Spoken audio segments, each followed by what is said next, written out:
Et si je vous disais que j'étais satisfait ce soir, je serais un peu critiquable, non? C'est un séisme? Alors oui, enfin, séisme sont des mots, c'est une défaite qui est lourde, qui sera peut-être lourde de conséquences, on verra bien. C'est une défaite, je pense aussi pour notre famille politique, mais c'est peut-être aussi une défaite pour la Corse, parce qu'il faudra attendre maintenant les conséquences de cela. Pour une famille politique et pour une famille, la famille Rocazère, ici, dans cette circonscription? Vous savez, la famille Rocazère n'existe pas que par rapport à la politique, elle existera autrement. Voilà, et donc c'est pas ça l'important. L'important, c'est pas l'histoire d'une famille, c'est pas non plus mon histoire personnelle, c'est l'histoire politique. C'est-à-dire comment fait-on de la politique aujourd'hui, comment va-t-on faire de la politique demain. D'abord, permettez-moi de féliciter celui qui a été mon concurrent, Paul-André Colomban, qui fait une très belle élection, qui a eu le soutien, je dirais, de toute la famille nationaliste, rassemblée. Lorsqu'on est rassemblé, on gagne plus facilement que lorsqu'on est divisé, lorsqu'on a des séquelles de division, et puis surtout lorsqu'on occupe le terrain en permanence, c'est vrai. Alors donc, j'ai sûrement commis des erreurs, parce que lorsqu'on a un échec, il faut l'assumer. Je l'assume personnellement, mais il faudra aussi que beaucoup se posent la question de savoir comment, maintenant, faire de la politique, et répondre aux attentes légitimes de nos concitoyens. Justement, on parlait de division, c'est les divisions qui ont touché la classe libérale, la droite, pendant les primaires. Vous avez soutenu François Fillon, d'autres soutiennent Nicolas Sarkozy. Non, je ne parle pas ça, je ne parle pas de dans les primaires n'ont pas énormément de sens.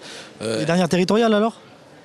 Il y a avant les territoriales. Mais si vous voulez, simplement, ce qu'il faut comprendre, c'est qu'il y a un mouvement. Il y a eu le dégagisme, alors je suis peut-être une des victimes du dégagisme. Le dégagisme devait se faire par l'intermédiaire soit des Mélenchon, soit des Macron. Il se fait par l'intermédiaire, je dirais, des nationalistes, avec une addition de voix. Je vois qu'il y a eu des reports très très forts. Nous avons essayé à Porto-Vecchio et ailleurs, avec Valérie Boz, de mieux répondre entre les deux tours. Ça n'a pas été suffisant. En tout cas, je félicite Valérie Boz pour le résultat qu'elle fait dans sa propre commune et sur l'ensemble de la rive sud d'Ajaccio. C'est pas suffisant. Voilà. Maintenant, on va analyser.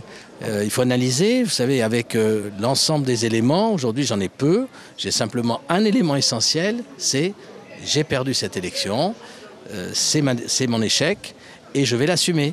Alors vous n'êtes pas le seul, 3 députés sur 4, 3 députés sont nationalistes, c'est l'état de grâce pour les nationalistes. Comment vous allez faire pour rivaliser avec cette force? Ben justement, c'est une des questions qui est posée ce soir. On voit que Jean-Jacques Ferrara, mon ami Jean-Jacques Ferrara, avec Xavier Lacombe, l'emporte largement sur Ajaccio. Il n'avait pas en face d'eux, heureusement, un candidat nationaliste. Voilà. Mais il va falloir adapter son discours sur la co-officialité, sur le statut de résident?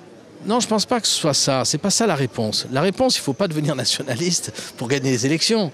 Il y a un mouvement. Peut-être que l'usure, le fait que je sois élu pour la 3e fois, le fait que avant moi, mon père l'a été pendant 7 fois, cette reprise. Il y a tout ça. Mais il y a aussi une prise de conscience du positionnement sur le terrain. J'ai fait un travail de parlementaire, c'est-à-dire un travail de législateur, et je m'aperçois que malgré les succès que j'ai pu avoir,